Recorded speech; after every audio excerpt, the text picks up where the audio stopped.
ओम शांति। आप सबको भी नए वर्ष की मुबारक हो और मुबारक हो। हमेशा ही कहा जाता है टाइम जो है वो स्टेटिक नहीं है, जड़ नहीं है और चेतन है। यही वर्ष पिछले वर्ष यहाँ जब हम इकट्ठे थे तब उसको हम कहते थे हैप्पी न्यू ईयर। नया वर्ष आया कि आया, और इस वर्ष कहते हैं कि वो पुराना हो गया है। एक साल में ये वर्ष जो है वो नए से पुराना और पुराने से नया कैसे होता है वो सीखने की बात है। और इसलिए भर्तृहरि ने श्लोक में, संस्कृत में श्लोक में कहा हुआ है, कालो न याति वय में याता है। समय तो वही है, समय स्थितिक है। और पिछले साल भी यही है 2010, 2011, अगले साल फिर क्या हो जाएगा 2012 हो जाएगा। इस टाइम पर क्या हो जाएंगे 2011 जो है वो पुराना हो जाएगा। इसलिए कि भर्तृहरि ने कहा है कालो न याति वय में याता है, तृष्णा न जीर्णा वय में जीर्णा। इस प्रकार से मतलब बहुत अच्छे संस्कृत में श्लोक गाए हुए हैं, बताए गए हैं। मैंने कई बार कहा है कि हमारे ज्ञान के अंदर समय की पहचान जो है बहुत अच्छी रीत से होनी चाहिए। कल भी बाबा ने समय की पहचान के बारे में बहुत की बातें कही हुई है।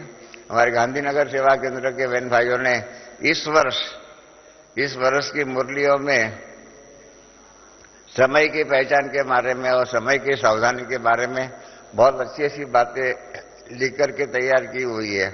तो हमने कल ही उन्हों को ईमेल किया है कि आप 31 मार्च तक की अव्यक्त मुरलियां जो भी बाकी के रही हुई है वो आएंगी, और उसके अंदर समय की सावधानी, समय की सूचनाएं आदि के बारे में बाबा ने जो भी कहा हुआ है उसको हमको भेजिए। हम उसका फटाफट जल्दी से जल्दी प्रिंट करा करके जब यहाँ पर वार्षिक सर्विस प्लानिंग की मीटिंग होंगी उसमें हम सबको देंगे। तो इसके आधार पर क्या हो जाएगा, समय की सावधानी और समय की सूचना जो है, और इसके आधार पर हमें क्या करना है, समय को सफल कैसे करने का है, अपने तन मन धन को सफल कैसे करने का है, वो सब बातों का ज्ञान हो जाएगा। ताकि कोई ये न कहे कि बाबा ने समय की सच्ची पहचान नहीं कराई। वास्तव में समय की सच्ची पहचान शिव बाबा के सिवाय और किसी ने नहीं कराई। हम पहले भक्ति मार्ग में थे, दुनिया में सब थे, तब क्या कहते थे, कलयुग तो अभी बच्चा है, ऐसा ही कहते थे ना। ये कहा मालूम था कि कलयुग अभी बूढ़ा हो गया है और अभी जाने की तैयारी में है और सतयुग आने वाला है। कहाँ मालूम था। हम तो अभी भी दुनिया के अंदर भक्ति मार्ग के हिसाब से देखा जाए तो लोग क्या कहते हैं, अभी भी कलयुग तो बच्चा ही है, बच्चा ही। इस प्रकार से समय की सच्ची पहचान भक्ति मार्ग में या दुनिया में कहां पर भी नहीं मिलती। कारण क्या है, परमात्मा जो है ना कालातीत है, काल से ऊपर है, काल के बंधन में बंधा हुआ नहीं है, जन्म मरण के चक्कर से भी अतीत है। और इसके कारण बाबा जो है ये समझ सकते हैं थर्ड डायमेंशन ऑफ टाइम। तो ये तीनों डायमेंशन जो है भूत, भविष्य और वर्तमान, इन तीनों को समझ करके आने वाला भविष्य जो है उसके आधार पर जीवन का प्लानिंग कराना बाबा के हाथों में है, दुनिया के अंदर किधर भी नहीं है। तो इसलिए कल भी बाबा ने क्या किया, मेरे को किसी ने पूछा कल रात को, जो अभी तक की पिछली मुरलियां थी और अभी मुरली आज की मुरली थी उसमें क्या फर्क है। हम योग करेंगे 3 मिनट।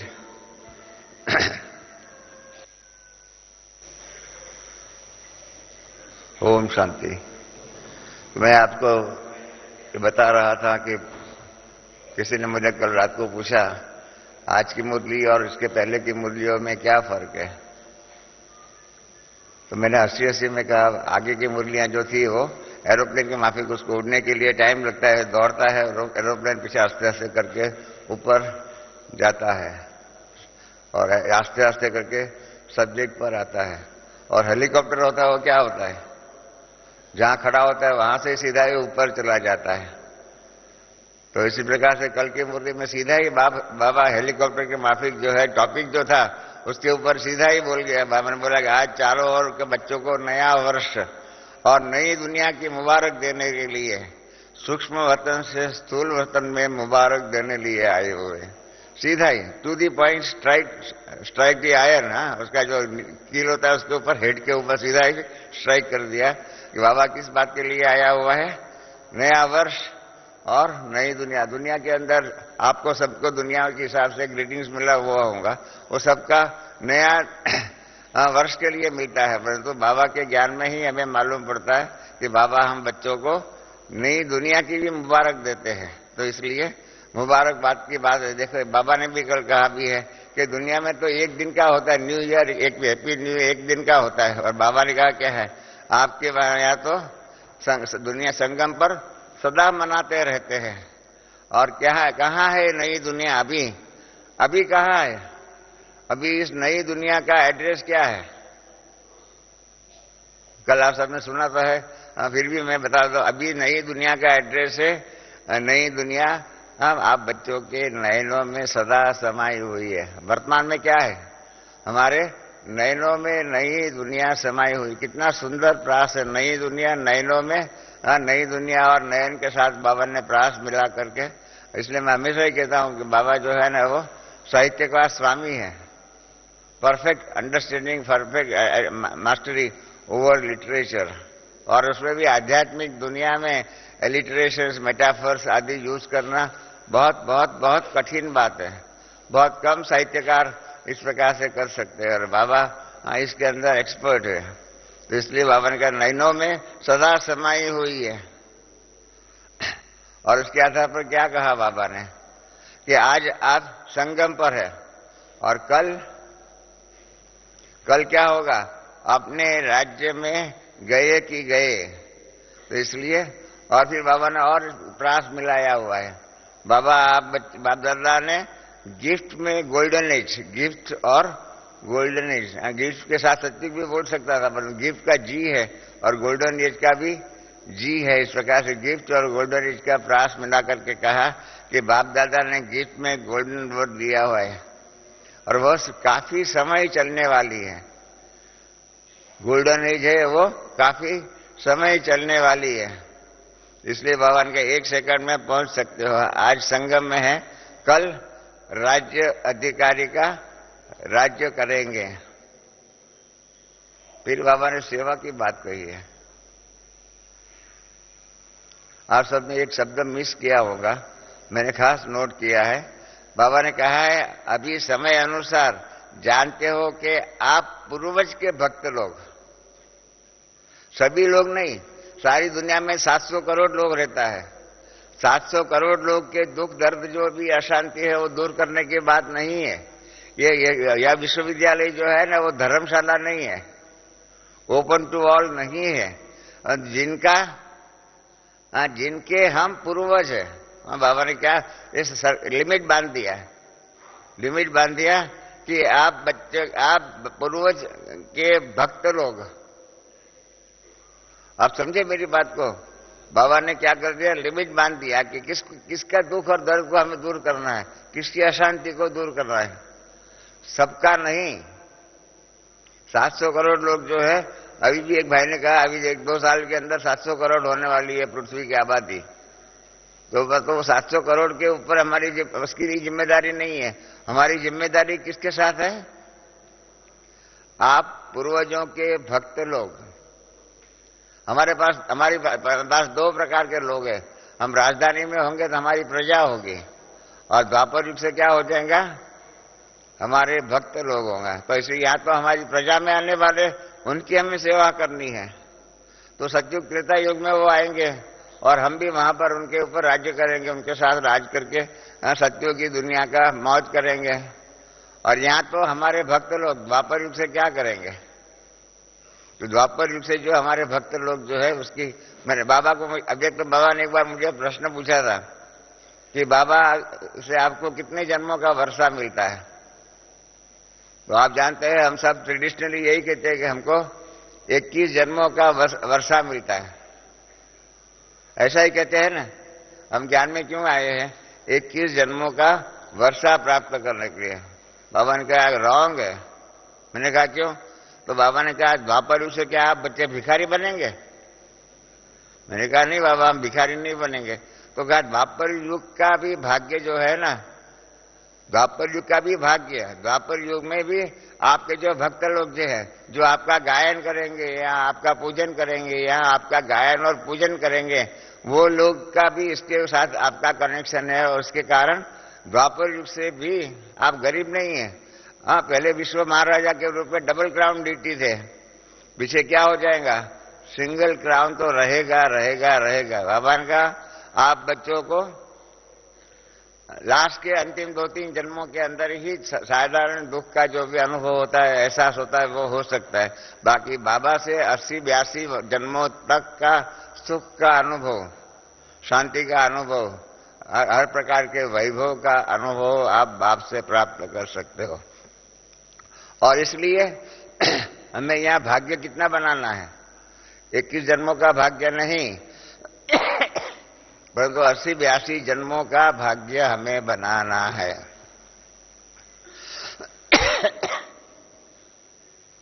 फिर बाबा ने कहा है कि आवाज सुनने में आता है कि कैसे ये दुख और अशांति से पुकार कर रहे हैं। ये हमारे भक्त जो है, हमारे जो हम जिसके हम पूर्वज है, उनके भी पुकार जो है हमको सुनना पड़ता है। इसके लिए हमारे को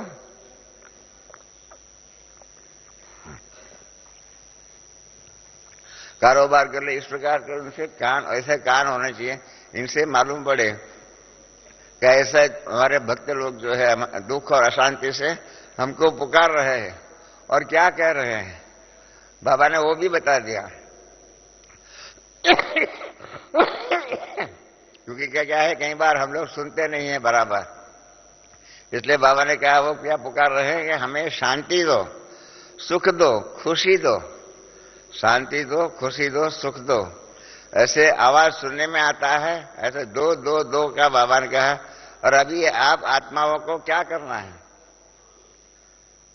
रहम दिल बनकर के कल्याणकारी दाता के बच्चे के रूप में आत्माओं को मनसा सेवा द्वारा यह साल्वेशन जो भी है उसको देने का प्रयत्न करना चाहिए। बाबा ने बीमारी भी बता दी, जैसे डॉक्टर बताते हैं ना बीमारी की, इनको टाइफाइड हुआ है, इनको मलेरिया हुआ है। इस प्रकार से बाबा ने वर्तमान समाज के लोगों की बीमारी बता दी और वो सब चाहते हैं, हाँ हमारी दुख को दूर करो, हमको शांति हो, अशांति से दूर करके इस प्रकार से वो मांगते हैं। वो उनके जीवन की प्रॉब्लम्स भी बता दी और उसकी दवाई क्या है? हाँ, उसकी दवाई ये है मनसा द्वारा ऐसा देने का कार्य करना है। क्योंकि बाप को बहुत तरस पड़ता है इन दुखी अशांत आत्माओं के पर। और फिर बाबा ने सवाल पूछा है, आपको भी तरस पड़ता होगा ना? तो इसलिए बाबा, इतने में बाबा को खांसी आ गई। बाबा ने कहा, हाँ तो इस वर्ष, क्योंकि आज के दिन नया वर्ष भी आ रहा है और पुराना वर्ष जाने वाला भी है, तो जाने वाले वर्ष में आपने क्या प्लान बनाया हुआ है? ये एक नई बात, नया डायमेंशन कहा। हम सबको happy new year, happy new year, happy new year तो कहते हैं, तो बाबा ने कहा कि जो जाने वाला वर्ष है उसके साथ आप अपने जीवन से क्या निकालेंगे? तो कुछ निकालेंगे तो कुछ अंदर आ सकेगा ना। वो छोटी भक्ति मार्ग में कहानी थी ना कि एक ग्लास है, ग्लास के अंदर हवा निकालने के लिए कहा गया, तो साइंटिस्ट भाई कहता था वो तो हवा तो निकल ही नहीं सकती, निकल नहीं सकती है। तो दूसरे एक अनपढ़ भाई को पूछा कि इसमें से हवा निकलोगा, उसमें क्या बड़ी बात है? उसने पानी डाला तो हवा निकल गई। इस प्रकार से यहां पर भी बाबा यही आप हम बच्चों को कह रहे हैं कि क्या करने का है। पुराना जाएगा तो नए के लिए जगह हो जाएंगे। इसलिए बाबा कहते हैं कि अपने लिए वर्ष के साथ क्या विदाई लेने वाले के साथ साथ अपने जीवन से क्या कई बातों की विदाई देंगे। जैसे वर्ष विदाई लेगा वैसे आप अपनी जीवन में से भी क्या विदाई देंगे, और फिर क्या नया भरेंगे। विदाई होंगी तो जगह होगी तो नया उसमें भर सकेंगे, बाकी नया भरने के लिए जगह ही नहीं होंगी तो क्या करेंगे। तो इसलिए बाबा ने कहा कि इसलिए बाबा ने देखा हुआ है कि अब तक जो पुराने संस्कार है वो रहे हुए हैं और संस्कारों को मन में देखकर जानकर समाप्त करना ही है। बाप दादा को यह पुराने संस्कार पुरुषार्थ में विघ्न रूप दिखाई देते हैं। हम सब ब्राह्मणों के जीवन के अंदर कौन सी बीमारी है रह गई है? ये पुराने संस्कार जो है, ये पुराने संस्कार जो है वो अभी बाबा कहते हैं कि वो विघ्न रूप से दिखाई देते हैं। और इसलिए बच्चे एक तरफ चाहते हैं बाबा ही मेरा संसार है। बाबा बहुत अच्छे वकील भी है। हाँ, कितना सुंदर आर्ग्यूमेंट करते हैं कि बच्चे चाहते तो है कि बाबा मेरा संसार है। तो बाबा ने कहा कि संसार बाबा ही है, तो इसमें पुराने संस्कार कहां से आ गए? और इसलिए बाबा ने केवल क्या कहा कि ये पुराने संस्कार जो बाबा को दे दो, बाबा के सिवाय और कोई आपकी पुरानी चीज लेने वाले भी नहीं है। बाबा ने एक साकार मूल्य में कहा है कि मैं आया ही हुआ हूं देने की पुरानी दुनिया, पुराने जो भी आपके है कपड़े, जो भी आदि जो भी है संस्कार आदि जो भी है, पुराने दुख है पाप आदि जो भी है, उसको लेने के लिए आया हुआ हूं। तो ये बाबा की बात को समझ करके सुन करके ख्याल में आना चाहिए कि हमें हमारी पुरानी चीज देने की है।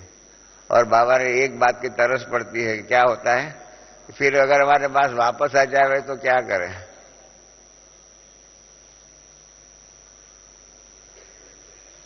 बहुत समय पहले की बात है, मैं समझता हूं 65, 66 की बात है।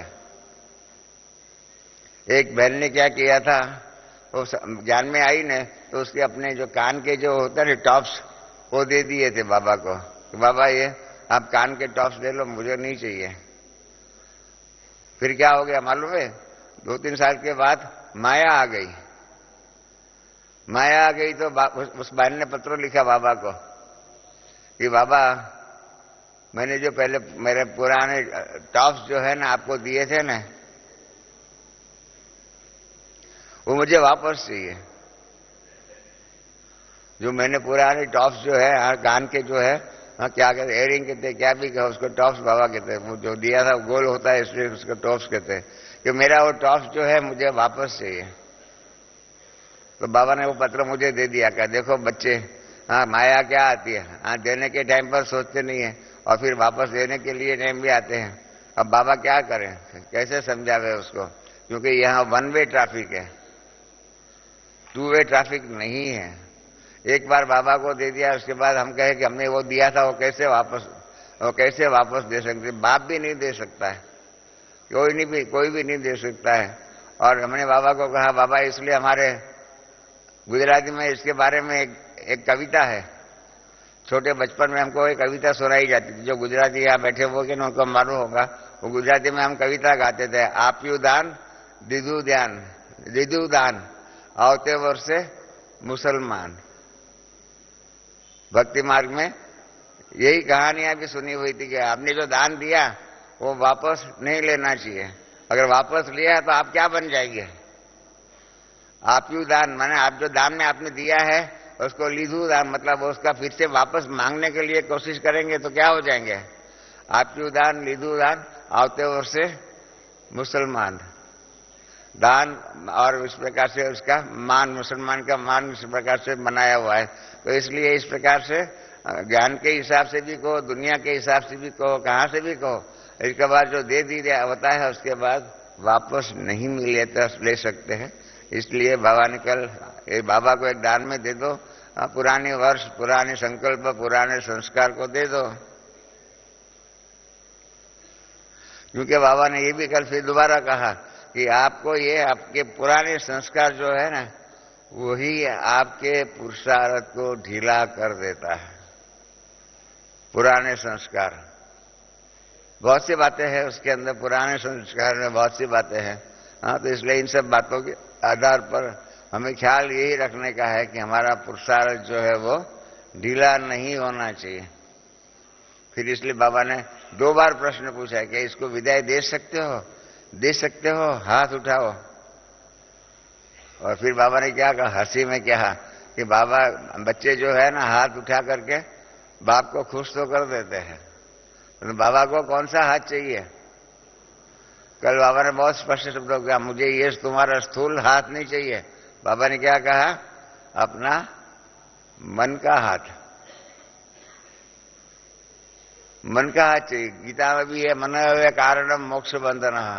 मन ही मोक्ष का और बंधन का जो कारण जो है वो मन ही है।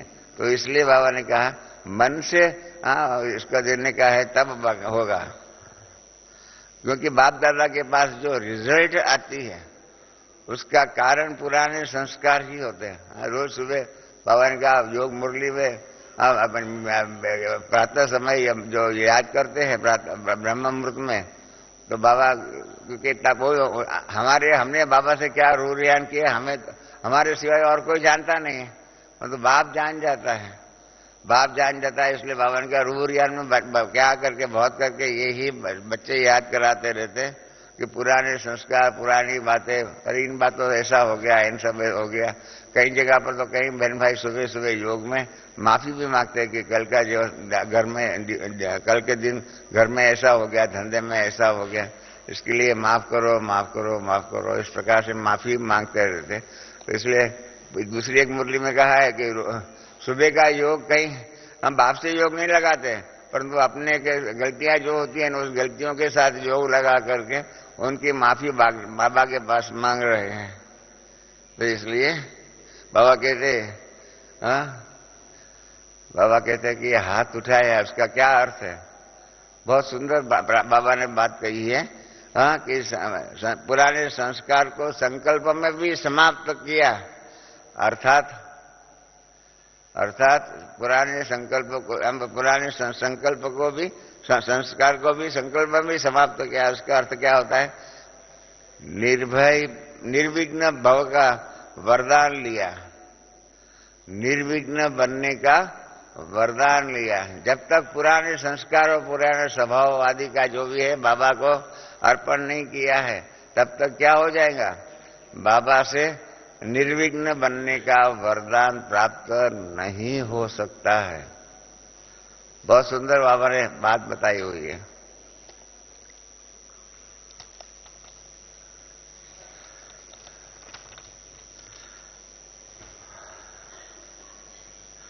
फिर बाबा ने जो कहा कि एक कदम बच्चों का हिम्मत का और अनेक कर्म बाप की मदद।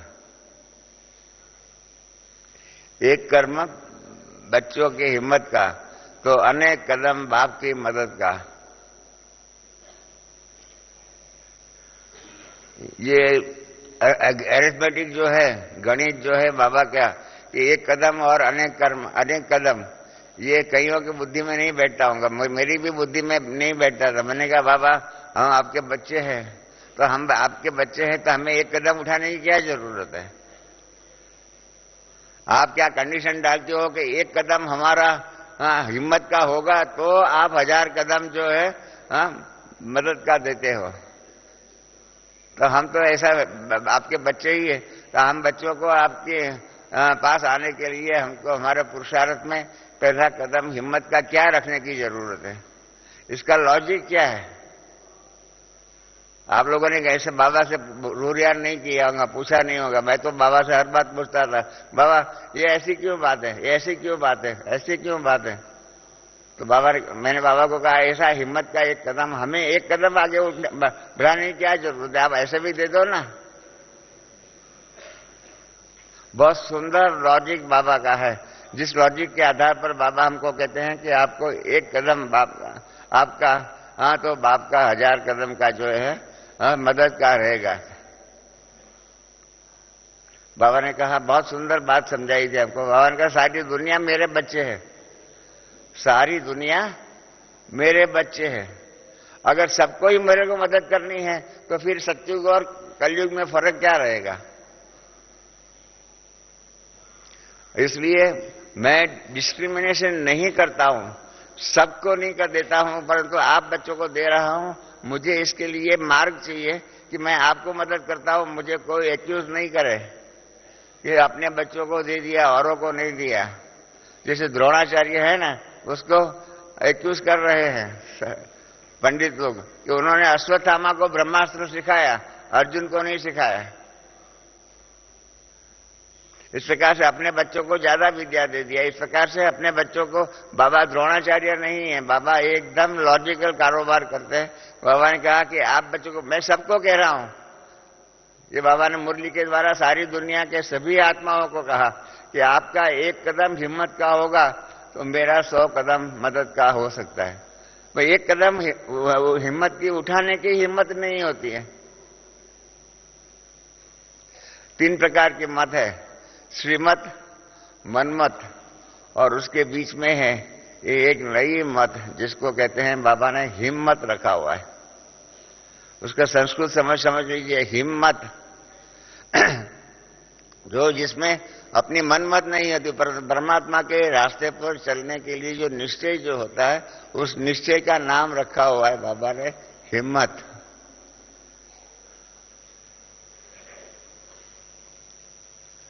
तो ये हिम्मत का कदम जो है, इसलिए बाबा कहते हैं आप एक कदम आगे उठाओ तो पीछे मैं आपको दे सकता हूं, क्योंकि हमने सबको बोला हुआ है। कल भी मुरली में बाबा ने सबको बताया हिम्मत का एक कदम आगे उठाने के लिए, परंतु कहीं उठाएंगे कहीं नहीं उठाएंगे। बाबा कहते ठीक, इसके बाद मुझे कोई बदनाम नहीं कर सकते कि मैंने आपको मदद नहीं किया। मैं तो कहता हूं मैं मदद करने के लिए बंधा हुआ हूं, परंतु आप एक कदम आगे बढ़ाओ। तो हम क्या करते हैं, हम इतने मतलब आलसू बन गए हैं कि एक कदम उठाने की भी हिम्मत नहीं रखते। उठाना तो पड़ेगा, एक कदम हिम्मत का उठाना ही पड़ेगा, तब तक मदद नहीं मिल सकती है। आपको मालूम होगा हमारे निर्भय भाई की जो बात है, निर्भय भाई बाबा को हमेशा कहे बाबा मेरे को ये नेवी का छोड़ना है बाबा, मतलब मेरे को मदद करो, छोड़ना ही है। बाबा कोई जवाब नहीं देते थे। किसी विश्व किशोर दादा ने निर्भय भाई को बताया कि बाबा ऐसे आपको मदद नहीं कर सकता है, आपको एक कदम आगे उठाना ही पड़ेगा। आप अगर एक कदम आगे उठाएंगे तो बाद में बाबा पूरी मदद करके आपको पूर्ण रूप से अपने सेवा में लगा देंगे, पूर्ण रूप से आपको अपनी पुरानी जो नेवी की दुनिया का है उसका कारोबार छुड़वा सकता है। तो एक कदम आगे बढ़ना ही चाहिए, आप उसका रास्ता नहीं करो। फिर नेवी के डॉक्टर्स के साथ मिले करके, मतलब उन्होंने बताया, डॉक्टर ने कहा कि ठीक है आप हॉस्पिटल में आ जाओ, मैं हॉस्पिटल में रखता हूं। फिर इस प्रकार से बीमारी का बताया बहाना, और इस प्रकार से करके निर्भय भाई ने, और फिर बाबा ने उनको मदद किया और समर्पित जीवन उनका हो सका। तो विश्व किशोर दादा ने निर्भय भाई को यही बताया कि निर्भय भाई आप एक कदम आगे उठाओ तो बाबा आपको पूर्ण रूप से मदद कर सकते हैं। तो इसलिए सारी सभा को बाबा ने कल कहा है कि आप हिम्मत का एक कदम आगे उठाओ, परंतु देखा गया है नहीं उठा सकते। जैसे बाबा ने एक बार कहा था, साकार बाबा ने मुरली में, कि अगर किसी को अपना भविष्य जानना हो तो मेरे पास आ जाए, मैं उनको बता दूंगा कि वर्तमान में आज तक का आपका पुरुषार्थ के आधार पर सतयुग में आपका क्या पद बन सकता है। तो मैं तो बाबा के पास गया, मैंने कहा बाबा आज तो आपके पास लाइन लग जाएंगे, सभी कहेंगे बाबा हमने अभी तक जितनी सेवाएं किया है, जितना पुरुषार्थ किया है, जितना हमने अपने प्रारब्ध बनाया है, उसके आधार पर हमारा क्या पद होगा बताओ। मैंने कहा आज तो बाबा आपके पास माउंट आबू से आबू रोड तक की लाइन लग जाएंगी। बाबा ने कहा कोई नहीं आएगा, किसी में हिम्मत नहीं है, एक कदम आगे हिम्मत का रखने की हिम्मत नहीं है बच्चों में, मैं जानता हूं, तो देखना कोई नहीं आएगा। तो मैं यहां था तो मैंने संतरी दादी जो थी ना उस टाइम पर, मैं बाबा की ऑफिशियल ब्राह्मणी बहन थी, तो मैंने संतरी दादी को बोला कि अभी 1 मास तक बाबा के पास वर्तमान समय अगर शरीर छूट जाए तो मेरा क्या पद होगा, वो जानने के लिए कितने लोग आते हैं वो मेरे को बताना। क्योंकि बाबा ने कहा है किसी में भी ये हिम्मत रखने की हिम्मत ही नहीं होती है, कोई मुझे पूछने को नहीं आएगा, क्योंकि सबको मालूम है। जब मैं पूछता हूं, बाबा ने कहा कि लक्ष्मी नारायण बनेंगे या राम सीता, तो लक्ष्मी नारायण के लिए हाथ खड़ा करेंगे, तो मुझे पूछने नहीं आएंगे कि बाबा वर्तमान समय मेरा अगर शरीर छूट जाए तो मेरा क्या पद होगा, वो पूछने की हिम्मत ही नहीं रहती है। बच्चे जानते हैं, अपने दिल में अपने मन में जानते हैं, उनको वो परेशानियां भी होती है कि बाबा तो कहते हैं पर हम उसके आधार पर पुरुषार्थ नहीं कर सकते। और हमने संतरी दादी से 1 महीने का चार्ट पूछा, तो 1 महीने के अंदर कोई भी बाबा का बच्चा, कोई भी बाबा से पूछने के लिए नहीं आए कि मेरा अगर वर्तमान का अब तक के पुरुषार्थ के आधार पर अगर मेरा शरीर छूट जाए तो मेरा क्या पद होगा, इस वास्तविकता को फेस करने का, इस वास्तविकता के आधार पर जीवन में परिवर्तन कर लाने की हिम्मत वाला कोई भी बच्चा, उस समय की बात करता हूं जब ब्रह्मा बाबा साकार में थे, उस समय की बात है कि कोई भी आगे बच्चा आया नहीं। कारण यही है कि हमारे जीवन के अंदर जो बाबा ने जो कंडीशन डाली हुई है, एक कदम हिम्मत का, ये एक कदम हिम्मत का रखने की हिम्मत हमारे में नहीं है, ये करुण वास्तविकता है। और इसलिए कोई भी बाबा का बच्चा, उस जमाने की बात है कि कोई भी बाबा के पास कि मेरा भविष्य क्या हो सकता है, वर्तमान के अब तक के पुरुषार्थ के आधार पर वो पूछने की हिम्मत किसी ने भी नहीं किया।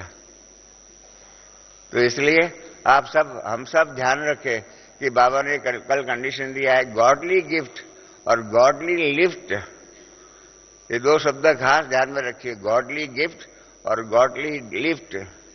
क्योंकि पुरुषार्थ करने के लिए आप जानते हैं, सीढ़ी का चित्र आपने देखा होगा, उसमें लिफ्ट है, ऊपर से नीचे उतरने में सीढ़ी है, तो नीचे से ऊपर जाने में लिफ्ट है, तो वो है गॉडली लिफ्ट।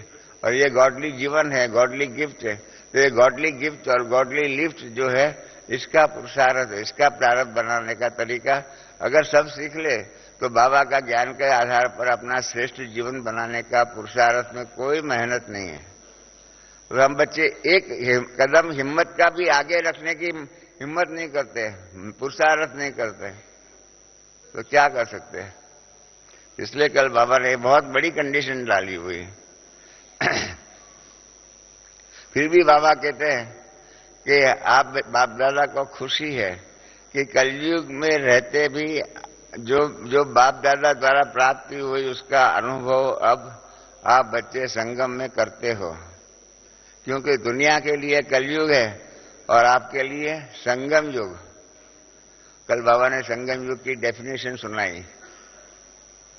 बाबा की डेफिनेशन सुन करके ध्यान में रखना चाहिए और इस प्रकार की बातों को दुनिया के सामने बताना चाहिए। बाबा कितना सुंदर टोटके के रूप में संगम युग की कल बाबा ने डेफिनेशन बताई। बाबा ने कहा संगम युग अर्थात सर्व प्राप्तियों का युग। संगम युग अर्थात सर्व प्राप्तियों का युग। तो क्या हो जाएंगे, सर्व प्राप्तियों का युग कहेंगे तो सब तैयार हो जाएंगे, संगम युग का कोई समझेगा नहीं। तो इसलिए सर्व प्राप्तियों का युग, इसमें क्या प्राप्ति होगी, सर्व प्राप्ति में क्या होगा, बाबा उसकी डेफिनेशन, जिसको लॉ में कहते हैं इंक्लूसिव डेफिनेशन, एक कंक्लूसिव डेफिनेशन कि इसके अलावा कुछ नहीं हो सकता है। और इंक्लूसिव के अंदर बाकी भी सब बातें हो सकती है, खाली सैंपल के रूप में दो चार बातें कहते हैं। इसको लॉ में हम कहते हैं इंक्लूसिव डेफिनेशन। तो सर्व प्राप्तियों का युग की इंक्लूसिव डेफिनेशन, विस्तार, जैसे हमारे वरदान में आता है ना, ऊपर वरदान आता है, फिर उसके नीचे में उसका विस्तार आता है। तो इस प्रकार से बाबा कहते हैं सर्व प्राप्तियों का युग अर्थात परमात्म प्राप्तियां, परमात्मा प्राप्तियां, फिर सर्वशक्तियां, सर्वगुण और सर्व ज्ञान के खजाना जो प्राप्त है, सिर्फ ज्ञान नहीं, सर्व ज्ञान जो प्राप्त है वो नहीं, परंतु उसका प्रैक्टिकल अनुभव करेंगे। ज्ञान तो सबके पास है, परंतु उसका प्रैक्टिकल अनुभव नहीं है ना। जब तक प्रैक्टिकल अनुभव नहीं होता है तब तक उस ज्ञान के आधार पर प्राप्त होने वाली प्राप्ति का यथार्थ ज्ञान भी नहीं हो सकता है। इसलिए बाबा कहते हैं कि जिन्होंने हाथ उठाया है उन सभी बच्चों को, चाहे यहाँ सन्मुख बैठे चाहे दूर बैठे, देश या विदेश में है, सबको कह रहे हैं, बच्चों को बहुत दिल से क्या दे रहे हैं, मुबारक दे रहे हैं। और मुबारक के साथ क्या कर रहे हैं, मस्तक के ऊपर हाथ रख रहे हैं।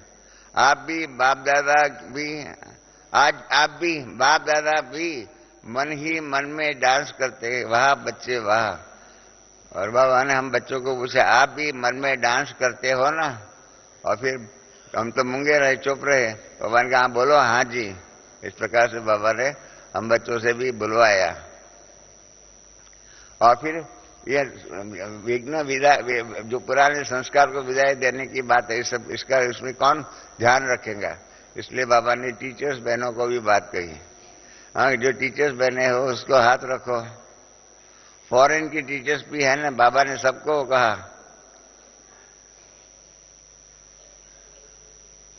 बाबा ने कहा कि यह दृढ़ संकल्प सुन खुशी है कि अभी जो बाप दादा चाहते हैं कि बाप समान बच्चों ने लक्ष्य रखा है संपन्न और संपूर्ण बनने का, उसमें से यह विघ्न रहने का, उसमें से निर्विघ्न रहने का दृढ़ संकल्प अर्थात समय को समीप लाएंगे। ऐसा करके बाबा ने समय के बारे में फिर से याद दिलाया कि हम बच्चों के हाथ में है समय को समीप लाना। एक इसी सीजन की एक अव्यक्त मुरली है, उसमें बाबा ने कहा है कि समय आपका मास्टर है या आप समय के मास्टर हो। कई लोग बाबा कहते, बाबा को हम कहते बाबा समय पर हम तैयार हो जाएंगे। इसका अर्थ बाबा ने बताया है कि इसका मतलब ये आप समय का इंतजार कर रहे हो और समय आ जाएगा तो हम तैयार हो जाएंगे। बाबा कहते नहीं, आप तैयार हो जाओ तो समय अपने आप आपके कदमों में आकर के बैठ जाएगा। तो इसलिए हमें तैयार होना है और इसके अंदर समय का इंतजार नहीं करना है। और इसलिए क्या करो, पुराने संस्कार को दूर करने के लिए क्या करना है? बच्चे मास्टर दाता बन स्वरूप में मनसा सेवा भी करनी, इसके लिए तैयार हो। मनसा सेवा करने के लिए तैयार हो। बहुत कठिन बात है। हमने इस पार्क के अंदर मनसा सेवा के बारे में 1 वर्ष रिसर्च की थी, 1 वर्ष मेहनत किया था और उस मेहनत के फलस्वरूप हम लोगों ने किताब भी लिखी। आज से 8 साल पहले इंदिरा बहन ने उसका संकलन किया था, ब्रह्मा कुमारी इंदिरा बहन, और सबको किताब मिली भी है। यहाँ भी स्टॉक में भी शायद होगी, अभी है या नहीं मुझे मालूम नहीं है। तो वो किताब पढ़ी है और मनसा सेवा क्या है वो सीखना पड़ेगा, क्योंकि बाबा ने दूसरी मुरली में भी कहा हुआ है कि आखिर में आप बच्चे मनसा सेवा के द्वारा ही कर सकेंगे। क्योंकि उस टाइम पर आपकी प्रदर्शनी देखने के लिए कि आपकी कॉन्फ्रेंस सुनने के लिए ऐसा कोई नहीं आएगा। आपको उस टाइम पर मनसा सेवा द्वारा ही, अंतिम समय की सेवाएं हैं मनसा सेवा के द्वारा ही होगी। तो इसलिए हम तो यही कहते हैं। परसों जो है ना, दादी जानकी ने हमारे जूरिस्ट वर्ग के लिए संदेश भेजा था। जानकी दादी ने कहा कि आप बच्चे जो है ना रेजगी बातों के ऊपर कॉन्फ्रेंस करते हो, उसका एजेंडा बनाते हो, रेजगी की बातों का। और दादी जानकी ने कहा नहीं, रेजगी बातों का नहीं, ठोस बातों का आप एजेंडा बनाओ, ठोस बातों का जिसकी आपके जीवन में बहुत कदम कदम पर जरूरत है, ऐसे ठोस बातों का। क्योंकि दादी के पास गए, हमारे ज्यूरिस्डिक्शन में कईयों ने बताया आरटीओ एक्ट का क्या फायदा हुआ है, कोर्ट में डिले होती है उसको दूर कैसे करने चाहिए, वो सारी तो जानकी दादी ने उसके लिए रिजल्ट बता दिया। ये सब रोजगारी बातें हैं। राइट टू इन्फॉर्मेशन एक्ट के द्वारा क्या फायदा हुआ, क्या नहीं हुआ, उसकी बातें के हमारे जीवन के साथ क्या फायदा है, क्या लाभ है उसके अंदर। इसलिए वो फालतू बातों के ऊपर क्यों तैयारी करते हूँ? ठोस कदम, ठोस की बात कहो। तो हमारे ब्रिजमोहन भाई ने दादी को पूछा ठोस की बात कौन सी होती है? तो दादी ने कहा मैं एक सिंपल बताता हूँ, बताती हूँ। दादी का बाबा ने कहा है चलन और चेहरे से सेवा करनी है, कहा है ना, चलन से और चेहरे से सेवा करनी है। तो जानकी दादी ने कहा कि चलन से सेवा कैसे की जाए, चेहरे से सेवा कैसे की जाए, उस प्रकार का जीवन कैसे बने, उसके लिए मेहनत करो ना, कि हमारा चेहरा भी आईना बन जाए, हमारा चेहरे के आधार पर सबको मालूम पड़े कि खुशियां जो है वो कहाँ मिलती है। खुशियां बाबा के ज्ञान के अंदर, ज्ञान के खजाने के द्वारा मिल सकती है। कल भी बाबा ने कहा राज्यों की शक्ति के द्वारा आपको खुशी मिल सकती है और खुशी की प्राप्ति भी हो सकती है। कल भी बाबा ने कहा हाँ, बाबा के पास सब समाचार जाते हैं, अभी अभी यहाँ एक महानुभाव आए थे, वीआईपी भाई आए थे, सच्चे वीआईपी, ऐसा नहीं हाँ कि गांव के सरपंच बन गया वो भी वीआईपी है, ऐसा नहीं, जिसको दुनिया भी वीआईपी मानते हैं, ऐसा एक वीआईपी भाई आया हुआ था, 4-5 दिन पहले की बात है। वो वीआईपी भाई जो है ना, वो तिरुपति गया, उसके जीवन में, उसके घर में, उसके व्यक्ति के जीवन में बहुत अशांति, दुख आदि बहुत था। आप जानते हैं स्ट्रेस आदि सब प्रकार के जीवन में होता है, इसीलिए तो हमारे मुकुल भाई ने भी कहा स्ट्रेस के आधार पर डायबिटीज आदि सब हो रहे हैं। तो इस प्रकार से वो तिरुपति में गया और तिरुपति का चीफ एग्जीक्यूटिव ऑफिसर है उनके पास जाकर के कहा कि मेरे जीवन में स्ट्रेस बहुत है, मेरे जीवन में अशांति बहुत है, मेरे जीवन में दुख बहुत है, तो मुझे इन दुखों से, इन अशांतियों से, इस स्ट्रेस से मुक्त होना है इसलिए मैं यहां आया हुआ हूं, मुझे रास्ता बताओ। तो तिरुपति के मंदिर, आप जानते हैं तिरुपति का साउथ में मंदिर है, इट इज इंडिया में सबसे रिचेस्ट मंदिर वो है जिसकी वार्षिक आमदनी 650 करोड़ से ज्यादा है, 650 करोड़ से ज्यादा है। परंतु उसने क्या कहा, आपका अशांति, आपका स्ट्रेस, आपका ये जो दुख है व्यक्ति के जीवन का, इन सब को दूर करने के लिए हमारे पास कोई साधन नहीं है। तो कहा इतना बड़ा मंदिर बना है, तो कहा हमारे पास तो एक ही साधन है भगवान की मूर्ति के पास जाओ, भगवान के सामने प्रणाम करो, ज्यादा में ज्यादा होगा तो आरती करो, इनसे ज्यादा चाहिए तो हमारे यहाँ प्रसाद के लड्डू रखे हुए हैं, वो लड्डू खाओ और मौज करो, बस इनके सिवाय हमारे पास इनकी कोई दवाइयां नहीं है। देखिए भक्ति मार्ग का एक बड़े में बड़ा टेम्पल का बड़ा चीफ एग्जीक्यूटिव ऑफिसर कह रहा है हमारे मंदिर में जाने से क्या आपको प्राप्ति होगी, कुछ नहीं होगा। तो उसने कहा कि मुझे ये दुख, मेरा जो दुख है, अशांति है, ये स्ट्रेस है, वो कौन दूर करेगा। तो उसने कहा, बहुत सुंदर वो ईओ ने कहा, क्योंकि ईओ यहाँ आ चुका है, बाबा के घर में जो आ जाता है ना, उसके बाद उसको मालूम रहता है कि ब्रह्मा कुमारी क्या करती है। कल बाबा ने नहीं कहा मनसा की सेवा के बारे में, जो दुनिया वाले अभी आस्ते आस्ते मानने लग गए, वही बात वो ईओ ने भी कही कि आपके जीवन में जो दुख है, जो आपको स्ट्रेस है, आपके जीवन पर्सनल प्रॉब्लम्स जो है ना, आप ब्रह्मा कुमारी में जाओ, मैं ब्रह्मा कुमारी को जानता हूं। आप बॉम्बे में रहते हैं, मुझे भी मालूम है, मैं रमेश भाई को जानता हूं क्योंकि मैं आबू में गया हुआ हूं, रमेश भाई आदि सब यहाँ आए थे। आपके यहाँ सोलार कुकिंग सिस्टम जो बनी हुई है, हमने भी आपके सहयोग के द्वारा, ब्रह्मा कुमारी के सहयोग के द्वारा यहाँ सोलार कुकिंग सिस्टम बनाई हुई है। तो आप इसलिए आप सोलार आपके मन के जीवन के दुख का शांति को दूर करने के लिए आप ब्रह्मा कुमारी के पास जाओ। और इसके बाद वो बॉम्बे आए और बॉम्बे आने के बाद हमारे से संपर्क किया, हम लोगों ने इसको रहने का प्रबंध दिया और 3 दिन आकर के रह करके गया। अब वायदा करके गया हुआ है कि मैं आगे भी इस प्रकार से प्राप्ति करने का, अनुभव करने का पुरुषार्थ करूंगा और मेरे जीवन में दुख और अशांति और स्ट्रेस आदि जो भी है उसको दूर करने का प्रयत्न करूंगा। तो ये भाई का जो अनुभव, जो सच्चे वीआईपी का जो अनुभव है, वही बाबा ने कल मुरली में गुप्त रूप में कहा। हम जानते थे, इसलिए हम जानते थे कि बाबा किसका रेफरेंस, किसका नाम रूप से कहते हैं, तो बाबा नाम बता नहीं सकते, बाबा को मर्यादाओं को पालन करना पड़ता है, हमें भी ये मर्यादा का पालन करना पड़ता है, इसलिए हम उसका नाम एड्रेस नहीं बता सकते। तो इसलिए ऐसे बाबा जो कहते हैं वो ना हकीकत है कि यहाँ पर ही सबके व्यक्तिगत जीवन के दुख, व्यक्तिगत जीवन के अशांति आदि दूर कर सकते हैं और सब बातों के ऊपर इसका प्रभाव पड़ सकता है।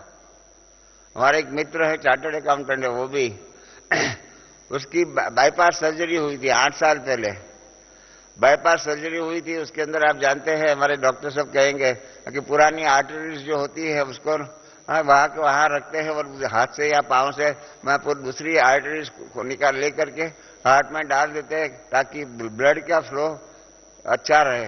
पुरानी आर्टरीज जो ब्लॉक हो गई है वो ऐसे ही रहने देते हैं। तो 8 साल पहले हमारे इस दोस्त का हो गया था, ऑपरेशन हो गया था। अभी पीछे बाद में क्या हुआ, पिछले 3 साल से वो रोज हमारे ज्ञान का समाचार सुनता रहता है रोज, और रोज अपनी शिवानी बहन जो है उनका समाचार सुनता है, उनसे ज्ञान सुनता है और उसके आधार पर योग करता है। तो जो रोज योग करता है, तो अभी 4-6 मास पहले उसको लगा कि मैंने जो बाईपास सर्जरी कराई है, अब मेरा हार्ट का क्या कंडीशन है, मैं उसको चेक कराऊं। तो जिस डॉक्टर ने ऑपरेशन किया था, बाईपास सर्जरी किया था, उसके पास गया। उसने फिर एंजियोग्राफी की। एंजियोग्राफी की रिजल्ट में वो डॉक्टर खुद ही हैरान हो गया। ये डॉक्टर इतना ऐसा डॉक्टर, प्रसिद्ध डॉक्टर है कि कई बार तो दिन में 2 बाईपास सर्जरी का ऑपरेशन करता है, 2।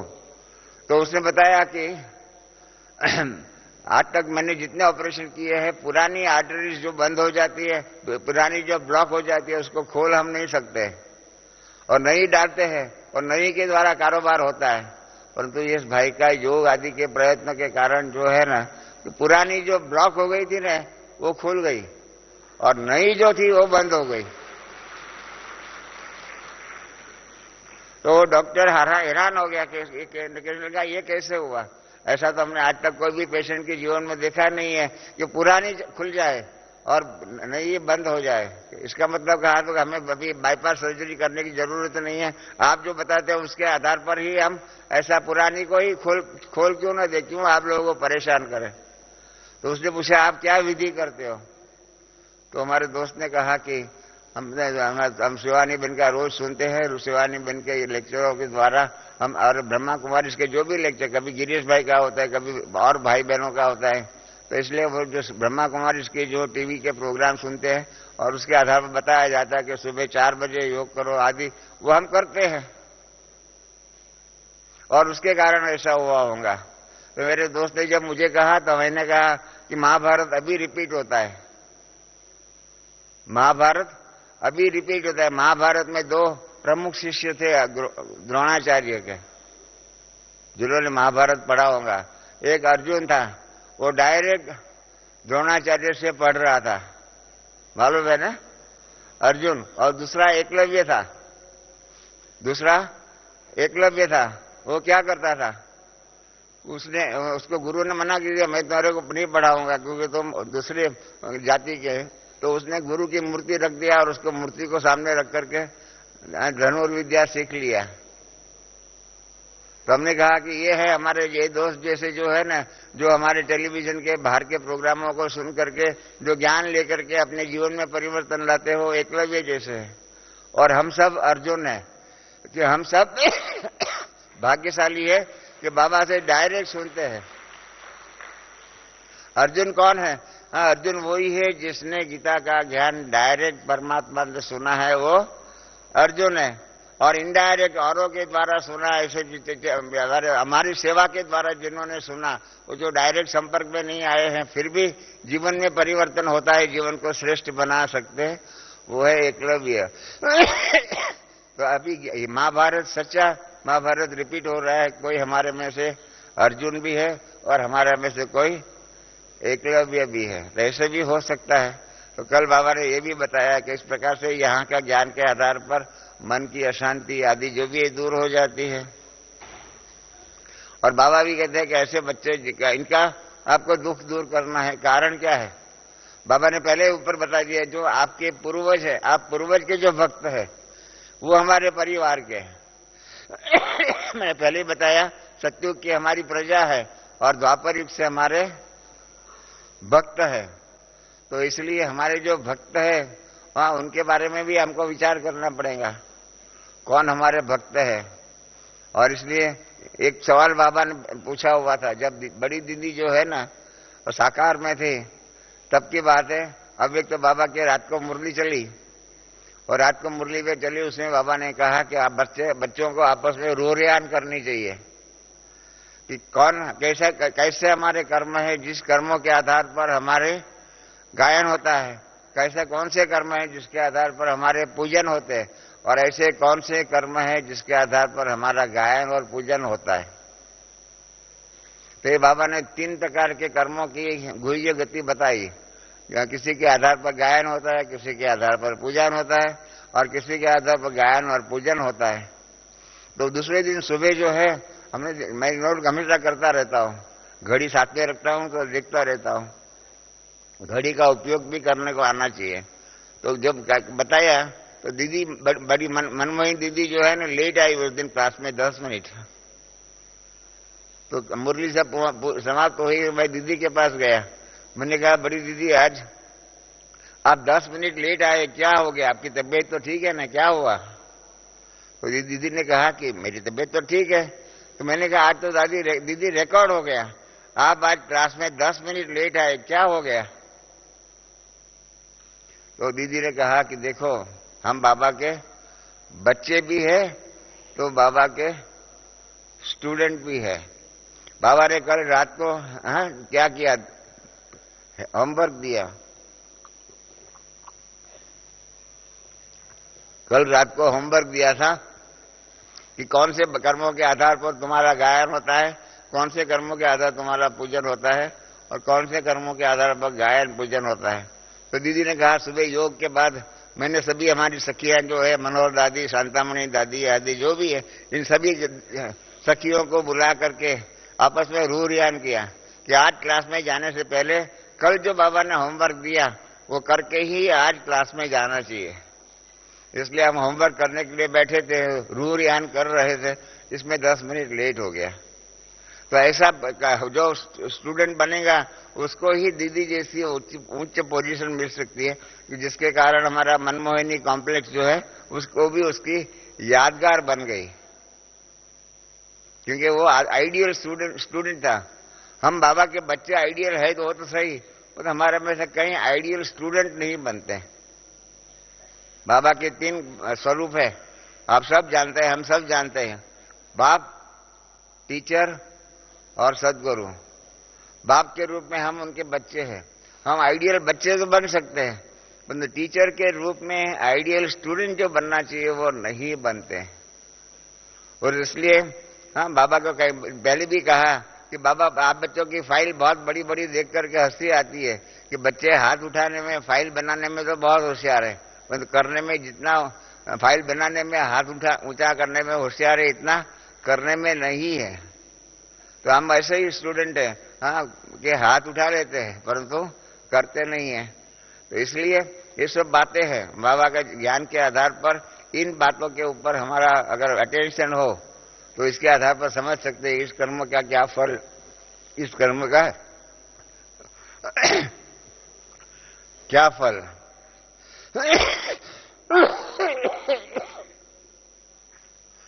फिर बाबा ने कल एक नया शब्द बताया कि आप बाप दादा आप राइट हैंड अर्थात हाथ द्वारा सभी को यह सेवा दिलाना चाहते हो कि कुछ न कुछ देते रहो। राइट हैंड शब्द 63 की बात है, 1963 में साकार बाबा ने मुरली में कह दिया कि मुझे अभी तक कोई राइट हैंड बच्चा नहीं मिला है, मुझे अभी तक कोई राइट हैंड बच्चा नहीं मिला हुआ है। और इसके कारण जो सेवा जो है ना, ईश्वरीय सेवा वो चीटी मार्ग से चलती है, ईश्वरीय सेवा विहंग मार्ग से नहीं चलती है। अभी तक कोई राइट हैंड बच्चा नहीं मिला है जो विहंग मार्ग की सेवा करके दिखावे।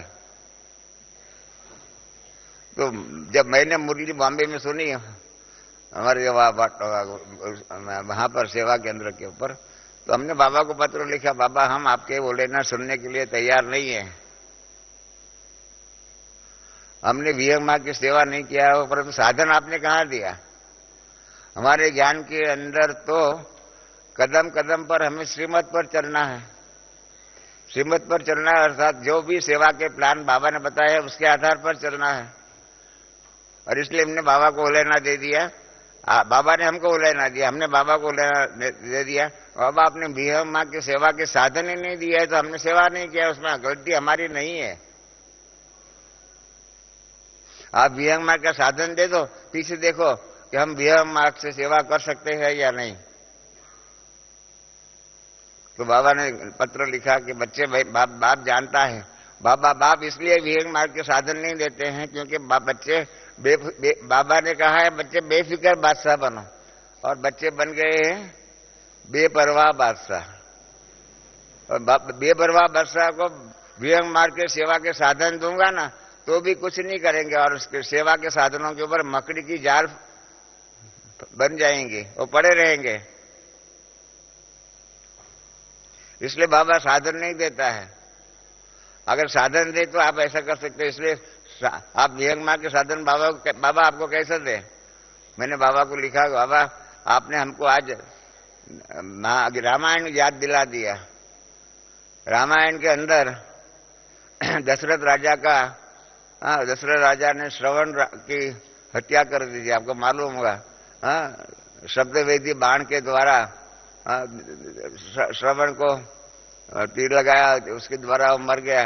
उसके बाद उसकी बॉडी को उठा करके उसके माँ बाप के पास लेके गए, और उसके पास लेके गए तो उसके माँ बाप ने कहा कि जैसे हम जो है पुत्र विरह में मर रहे हैं, ऐसे आप भी पुत्र विरह में मरेंगे। तो दशरथ राजा उसके पांव में पड़ता है कि आपने मुझे श्राप नहीं दिया है, आपने मुझे वरदान दिया है। आपने मुझे श्राप नहीं दिया है, आपने मुझे वरदान दिया है। तो कैसे? तो दशरथ राजा कहते हैं कि अभी तो मेरे पास पुत्र ही नहीं है। बिना पुत्र मरने से बदले में पुत्र विरह में मरने, वो तो और ही अच्छा है। इसका अर्थ ये तो पुत्र तो हमें को होगा, और ये भी हमको मालूम होगा पुत्र कहाँ न कहाँ तो होगा, कोई जगह पर सेवा के लिए, कहीं कोई युद्ध में कहाँ भी गया होगा, और मैं शरीर छोड़ रहा हूं, मेरा पुत्र तो है। इसलिए पुत्र विरह में मरना, बिना पुत्र मरने से अच्छा है। और आपने वो वरदान दे दिया कि अभी मुझे पुत्र तो होंगे। इस प्रकार से हमने बाबा को कहा कि आपने अपने को वरदान तो दिया है, आप हमको विहंग मार्ग की सेवा का साधन दे दो। हम आपको गारंटी करते हैं कि आपके विहंग मार्ग के साधनों के द्वारा हम ईश्वरीय सेवा को विहंग मार्ग के रास्ते से आगे बढ़ाएंगे। बाबा ने इसलिए हमको जवाब में लिखा कि अच्छा ठीक है, बच्चा अगर मांगता है तो बाबा तुमको वरदान देता है विहंग मार्ग की सेवा के साधनों का। और परिणाम रूप क्या हुआ? कि विहंग मार्ग की सेवा के साधन के लिए बाबा ने हमको निमित्त बनने का सौभाग्य दिया। हमने पहले गीत बनाए वसुधा के सांचन के हिसाब से, इसलिए विहंग मार्ग पहले गीत बनाया। हमने बाबा को लिखा कि बाबा आप जो सिनेमा के ज्ञान के आधार, गीतों के आधार पर मुरली चलाते हो ना, उसमें हमारी बुद्धि में तो कुछ घुसता नहीं है। हमको वो गीतों के आधार पर बाबा याद नहीं आता है, परंतु जो सिनेमा हमने यज्ञान काल में देखा है वही याद आते हैं।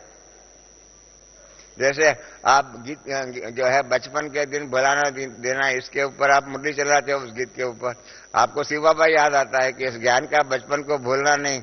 हमको वो सिनेमा याद आता है जिसके अंदर दिलीप कुमार और राज कपूर और ये जो है नर्स की शादी जो भी, और घोड़े पर सवारी करते और गीत गाते थे, वो याद आता है।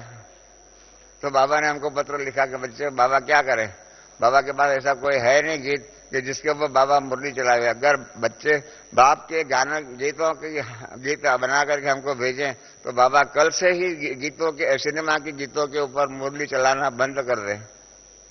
तो हमने बाबा को लिखा कि हम गीत बनावे। बाबा के हाँ बनाओ।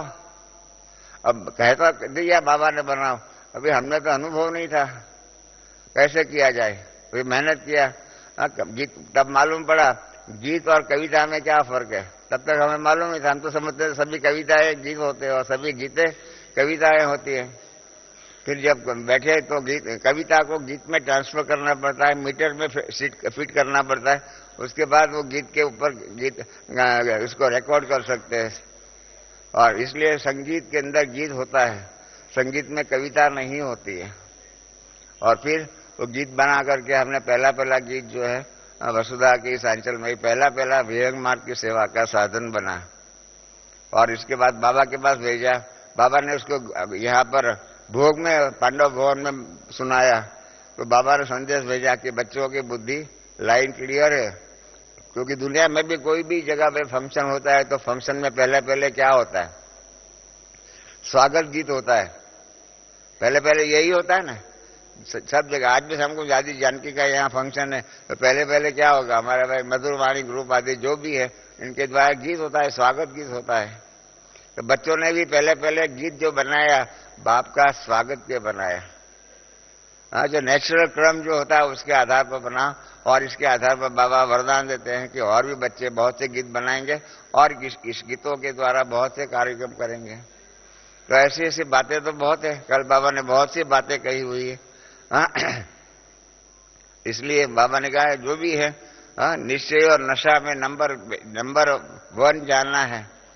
बाप दादा को खुशी होती है तो पुराने थे पुराने, लेकिन नए भी थोड़े समय में आए हुए हैं, वो भी इस प्रकार के नशों के आधार पर हाथ खड़ा करते हैं। दूसरी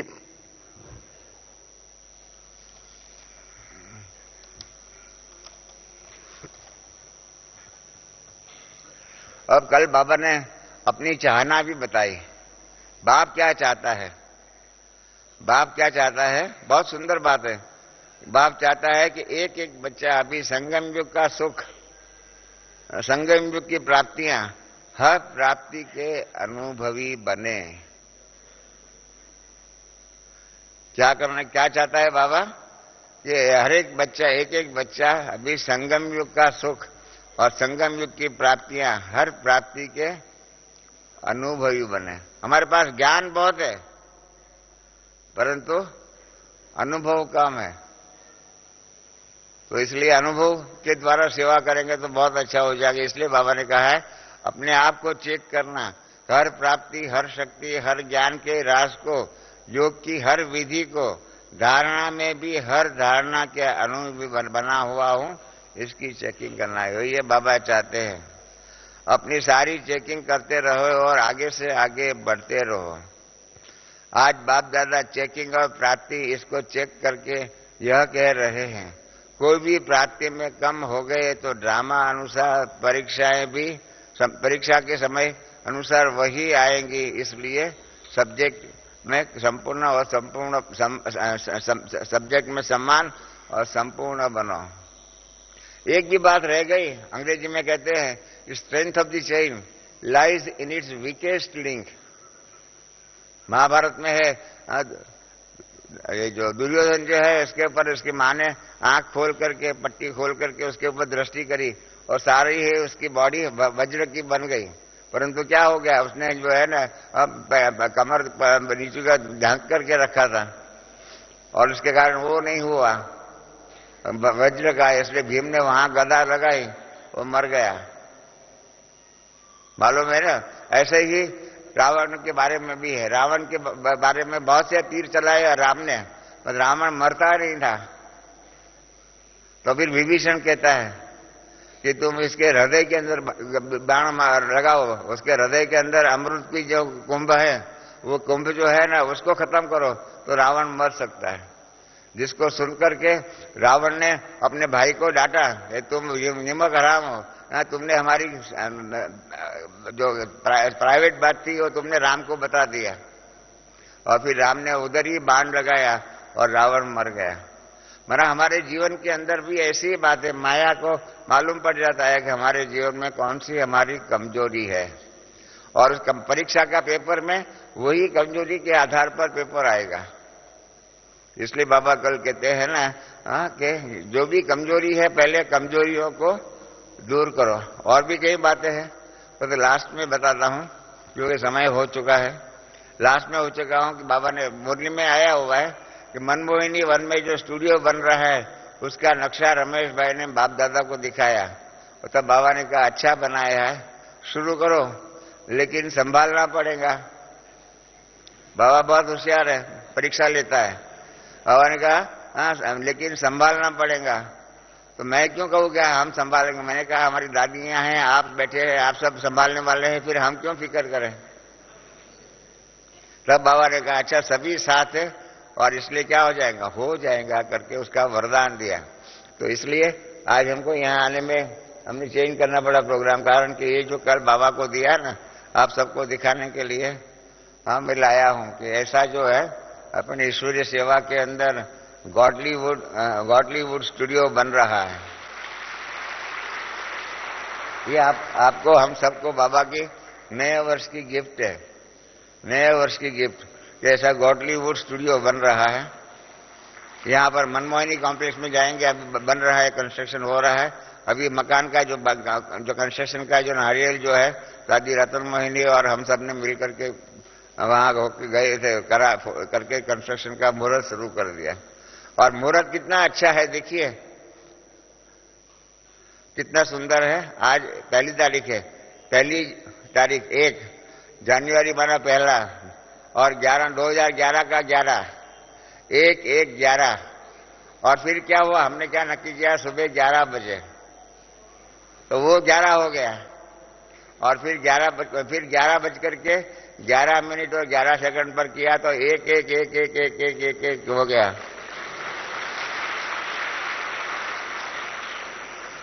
तो हमको किसी ने पूछा ये 1 का क्या महत्व है।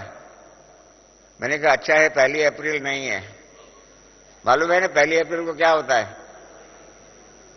ये 1 जनवरी है। 1 अप्रैल को क्या होता है?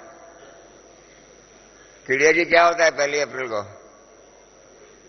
अप्रैल फूल होता है। 1 जनवरी को अप्रैल फूल तो नहीं होगा ना, तो इसलिए 1 जनवरी है। और 1/1/1/1 इस प्रकार से 6 बार वो है, और 11/11/11/11 करते करे तो इस प्रकार से 11 बार 1/1 हो जाता है। इसका अर्थ ये हो हम सब एक है, एक के ही है, और एक को प्रत्यक्ष करने वाले एक समान पुरुषार्थ करके हम आगे बढ़ेंगे।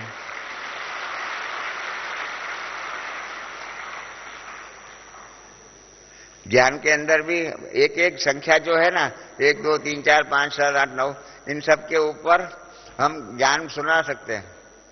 आपको मालूम होगा विवेकानंद को पूछा गया था आप 0 पर बोल सकते हैं, तो इसने विवेकानंद ने 0 पर बोला। तो हम भी जब टोरंटो में गए, चिक रेडियो करके एक था, उसके इंटरव्यू लेने वाला ने हमको कहा कि आप संख्याओं पर बोल सकते हो। हमने कहा हम बोल सकते हैं। तो क्या विवेकानंद ने भी 0 पर बोला था, हमने पढ़ा हुआ है। आप 0 पर बोली है, आपका ज्ञान क्या है? हमने कहा ये तो बहुत सिंपल बात है, क्योंकि हमारा ज्ञान ही है 0 से हीरो बनने का। बराबर है, 0 से हीरो बनने का ही ज्ञान है, और कोई है पुरुषार्थ में क्या करने का है? 0 से हीरो। बाबा का भी ज्ञान जो है 0 है, उसी प्रकार से इस प्रकार से बिंदिया जो भी है लगाने का, वो सारा ही करके आधा घंटा योग ज्ञान सुनाया। तो चिक रेडियो वालों ने हमको राइटिंग में दिया कि आपका हमने सुनकर के बहुत अच्छा लगा, हम आपको ये सर्टिफिकेट देते हैं कि आप जब भी टोरंटो में आओ, ये सर्टिफिकेट दिखाना, आपके हम प्रोग्राम रिकॉर्ड करते ही रहेंगे। तो इस प्रकार से बातें हो रही है। गॉडली सर्विस म्यूजियम जो है, गॉडलीवुड म्यूजियम इसलिए नाम उसने रखा है क्योंकि अमेरिका में है हॉलीवुड। हॉलीवुड नाम सुना है ना अपना? आपको जो गया होगा अमेरिका में उनको मालूम होगा, लॉस एंजलिस के सेवा केंद्र के सामने ही हॉलीवुड में जाने का रास्ता है। और हॉलीवुड का जो सेंटर जो है बाबा का, उसी सेंटर के अंदर gone with the wind picture जो बना था, इसमें क्लार्क गेबल आदि जो पुराने जमाने के थे, उस जमाने में पहला 4.5 घंटे का पिक्चर बना था गॉन विद द विंड। उसके जो रिकॉर्डिंग जो है, उसका जो मीटिंग जो है रूम, वो अपना हॉलीवुड का सामने जो लॉस एंजलिस का सेंटर है ना, वही उसका केंद्र बिंदु था। और फिर बॉम्बे में है बॉलीवुड, तो इसलिए सबको मालूम पड़ जाता हॉलीवुड माना फिल्म की कोई बात होगी, बॉम्बे का भी बॉलीवुड माना फिल्म की कोई बात होगी। तो इस प्रकार से ये गॉडलीवुड के द्वारा भी सबको मालूम पड़ जाएगा कि यहाँ पर फिल्मों के बारे में, गीतों के बारे में, आज की दुनिया में MP3 आदि आदि जो भी है, इन सब के आधार पर जो भी सेवा का साधन बनेगा। आप सबको मालूम है 12 प्रकार की भाषाओं में आज भी वर्तमान में देश विदेश में टीवी पर रोज प्रोग्राम आते हैं,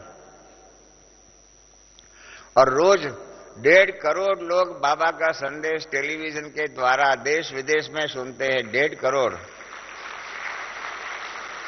हम बच्चों को इलेक्ट्रॉनिक मीडिया जो है इसका व्यापक रूप क्या है, इफेक्टिव रूप क्या है, वो मालूम नहीं है।